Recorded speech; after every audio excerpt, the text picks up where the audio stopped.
Hello hi everyone welcome back to our channel. ನೋಡಿ ಇಲ್ಲಿ problems ಪ್ರಿಲಿಮ್ಸಲ್ಲಿ ಬರುವಂಥ ವೆರಿ ಇಂಪಾರ್ಟೆಂಟ್ ಕಾನ್ಸೆಪ್ಟು.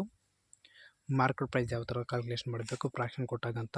ನೋಡಿ ಇಲ್ಲಿ profit earned and selling on article after giving 12.5% discount on its MP is ₹70 and cost price of the article is 75%. MP ಅಂದರೆ market price. What is the market price of the article?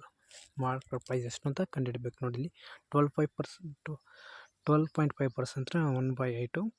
ಇಲ್ಲಿ market price ನಾವು 8 ತೊಗೊಂಡಿವಿ. 1 ಅಂದರೆ discount.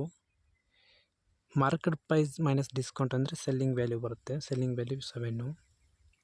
ಇಲ್ಲಿ ನೋಡಿ ಇಲ್ಲಿ and cost price of the article of ₹75% of market price. Market price ಎಷ್ಟು? 8. 8ಗೆ 75% ಅಂದರೆ 3/4.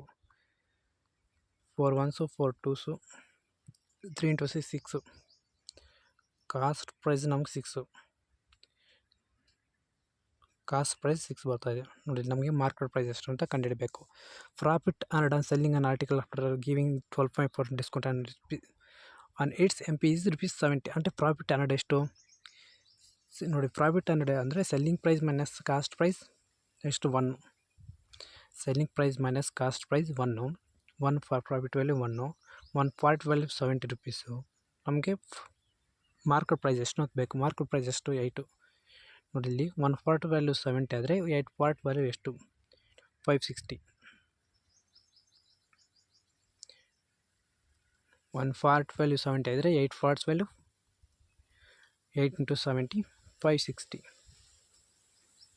ನಮ್ಗೆ ಮಾರ್ಕೆಟ್ ಪ್ರೈಸ್ 560.